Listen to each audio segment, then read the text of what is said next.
What's up, everybody? Welcome to Podcast Now. I'm Alex. In this video, we're going to be talking about what the open-world Harry Potter RPG game can learn from Bioshock's announcement. Now, even when you guys are watching this video, I'm recording this a little bit early, but even when you guys are watching the video, the announcement of Bioshock, that there is a new Bioshock game being made, it's not all that old news. It's recent, happened earlier in December. We actually, I believe, hopefully by the time you guys are seeing this, we've talked about it, or we will talk about it in future videos. So we are going to be making video on Bioshock, but what's interesting about it is what I've talked all along with Warner Bros., with other publishers, and with these games. We've talked a lot about Arkham games, we talked a lot about Rocksteady, we talked a lot about this studio as well that's hopefully making this Harry Potter game. Now, also, I guess before I start this, I should note that I'm only going based off of the, again, open world RPG, the leaks last year, the gameplay, all the stuff we heard or read, I guess, that was leaked out about this game. I understand that there is a Magic Awakened card game. We actually made a video talking specifically about that. I think these two games can both still happen. I think the game that we're talking about here and that I have been talking about is still in development and will still happen. And to that point, that is what they could learn from this Bioshock announcement. Now, let's go over what Bioshock did and what it really means, and let's connect it to Harry Potter. I've said for a while that Warner Bros. In general, now Warner Bros. Is the publisher that owns all, they own their studios, Montreal, they own Rocksteady, they own quite a handful of studios, one of which is making the hopeful, or at least what we heard from the leaks, the Harry Potter game, okay, the open world game. And what Warner Bros. Likes to do is announce their games and have them released within like 6 to 8 months, or at least within a calendar year, at least within 12 months of announcing it. They like to have their games released. That's just how they do it. Not all publishers do that. Mainly first-party publishers don't do that. Sony, Microsoft, Nintendo, they are more comfortable, and they've found, especially in my opinion, Sony has found major success announcing games, and they don't come out for years and years and years after they get originally announced, and the hype, the excitement, all that stuff does not drop whatsoever. All in my own personal opinion, of course. Like The Last of Us Part 2, I don't think there's been a considerable amount of drop of hype in that game, even though we saw it 3 years ago, and we still, to this day, don't have it yet. We're going to, but it'll be 3.5 years after the game was announced. So, I don't think it affects it that much. But we talked about it. Warner Bros. Is different. The Arkham games, we've seen it before. Mortal Kombat last year, the Game Awards, they really like to show their game, and it's like, hey, the game's out 4 or 5 months afterwards. Like, you don't have to wait very long. So I get that they do things differently, but what can they learn from the Bioshock announcement? Well, I actually respect the Bioshock announcement quite a bit. And when it comes to this channel, and just myself in my own personal life, I like a blend. I like some games. I like knowing that some games are very, very far out, but they do exist. They are happening, and they're coming, and then we periodically get more information. I think in terms of like info and discussing something, I kind of prefer that, although I do also see the benefit, and I do like the idea of, hey, you announce the game, maybe it's a surprise, maybe it's been leaked slightly before the surprise, it gets announced, and then bam, hey, you get to play it in 6 months. The Fallout games have done that, a couple of recent ones. Now, those ones have been absolute disasters and have failed, but still, they announced them at E3. We kind of find out that they're happening maybe around like May or April, but then they announce it at E3, and then bam, you get to play it just like 4 or 5 months later in November. So,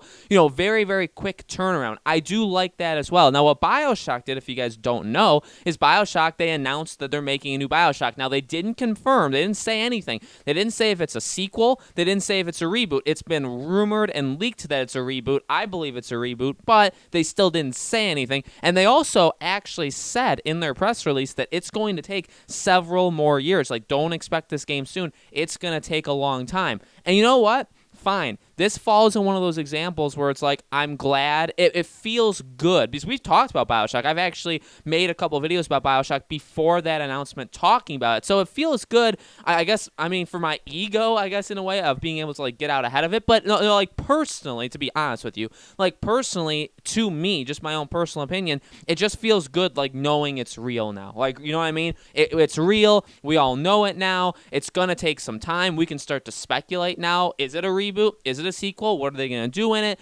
When are we going to start to see gameplay? When are we first going to see it? All those kind of things. It's fun. It's fun to talk about those things, and we have a slightly better heading knowing that the game actually exists. We don't know all that much about it. In fact, we know next to nothing. The most we know about it is its development cycle, which has actually been quite a tough time. That's actually been working on for 4 years, but 2 years in, they scrapped it and they completely started from scratch again. So, we know more about what the studio has gone through than what the game is going through. You know what I mean? So, it's still kind of exciting, though, and I would still expect it relatively soon, but I'm not going to hold my breath. But it's exciting to know Bioshock. Yes, we all knew it was happening, or people that just can read the internet slightly better than maybe average. They know that it's out there, or just know where to look, basically. They knew it existed, but now we all know it exists, and that's a good feeling. So what can Harry Potter learn from this? They could do the same thing, and I've talked about it for so long. Back when these videos were much bigger, and I'm not saying they're not big now. I love making them, and you guys absolutely support them, and you rock for it.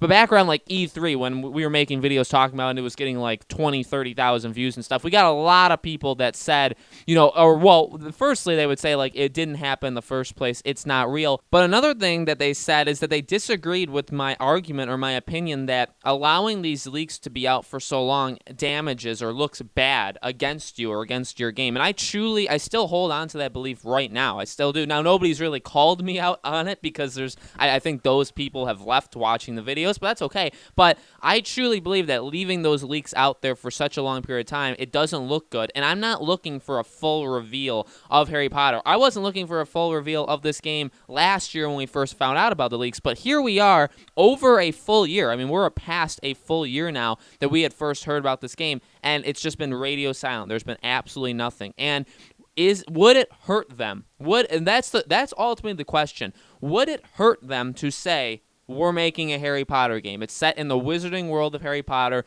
It's going to be in Hogwarts. And you don't even have to say that, actually. You don't have to say you're going to be in Hogwarts. It's an RPG. You get to pick. You don't have to say that stuff. Just, we're making an open world Harry Potter, in the Harry Potter universe game. And it's not going to be out for a while. You're not even going to see it for a while, but we're making it. Firstly, is that so hard? And secondly, does that hurt you that much? You could technically make that argument with just about any studio in the world. Now, some studios are easier to read because some of them are going off of already their franchises, right? So if you look at a Naughty Dog, even after Last of Us Part 2, well, you can either assume they're making a brand new game, which rumor has that they have a second studio working on, or they're going to make The Last of Us Part 3. I mean, it's one of the two. You really don't expect something else. I mean, yeah, an Uncharted game probably is happening. It's probably from a different studio. But you know what I mean? Some studios, though, are just easier to read than others. You kind of, if you know the gaming industry well enough and you look at a studio, you can kind of envision or picture what they're going to be making next. If you don't know the specific game, then at least maybe you know the genre or the style that the game is actually going to be in, right? If somebody just makes RPGs, well, maybe you don't know the game they're going to make, but you probably know it's going to be an RPG, right?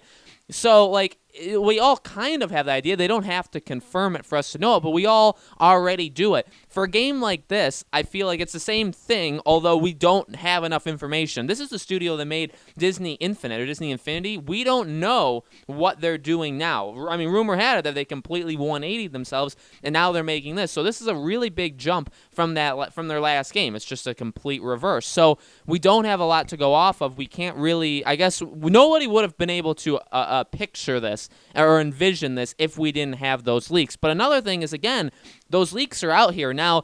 There were leaks about Bioshock. There were leaks that there was a secret studio called Hangar 13 that was given, the property of Bioshock and told to make their own games, or make their own game. But then that one was absorbed in another studio, and then again, it had to be reworked. They canceled the project. So we kind of knew, but it was one article. It was Jason Schreier of Kotaku. He broke it. But it didn't really make all that much noise. Not that many people knew about it. I think for this Harry Potter game, it was a huge thing last October. The leaks were massive. Everybody knows. So those leaks are still out there. People still remember, whether or not they're watching these videos still, which a lot of them aren't, but like people still remember, like when you see, if the game is real and the game does get shown one day, people are going to be like, oh yeah, I remember the leaks of this game a couple years ago. It was like the biggest thing of the fall. And like, yeah, it was. And I really just don't understand. I'm not saying they need to do this. I'm just saying, like, looking at what Bioshock did, it's refreshing. It feels good. I feel good. I think probably a lot of people feel good that it's like, hey, a new like, that's amazing. People love Bioshock. I love Bioshock. A new Bioshock game is coming. Fantastic. We're not going to see it for a while. You know what? Fine, because we know it's happening. I don't think you'd lose any excitement for this Harry Potter game if you did the same thing. If you announced it, again, you say, Harry in the Wizarding world, open world, we're working on it. You're not going to see it for a while. I think people would lose their minds. Speculation, hype, just excitement, people discussing what maybe they want in the game or what they hope to see in the game. Those things would be flying around the internet up until the point that they actually show it, and then it's just going to take off from there even more. So I really don't see how you lose excitement by doing something like that. I only see how you gain it. I get it that, like, if you announce it and then there's a long period of just nothing, that the excitement can dip, but like, people still know the game is being worked on. People still know it's coming, so it's never going to drop entirely. Instead, you have it where you really are losing people. You're losing people's excitement that they don't believe that the game is going to happen, or they're not holding their breath, or maybe it will happen one day, but like the day could be so far off. You know what I mean? So like, that is the situation they're in right now, whereas I just think the other situation is a whole lot better. But that's just my opinion. Guys, what do you think? Would you prefer that they announce this game right now, but then you won't get it for like several years? Is that the way you would want them to go? Or do you want them to go the way they arguably probably are, where they're going to announce it and then it's going to come out rather soon after they announce it? Let me know. Make sure you subscribe to our YouTube channel, Podcast Now. Hit the bell icon so you guys know when these videos go up. And thank you as always for watching. We still cover this Harry Potter game every 2-3 weeks on the channel, so if you guys are into that, make sure again you have that bell icon rung so you know when the videos release to you guys. Okay, so thank you all so much for watching. I hope to see you all in the next video.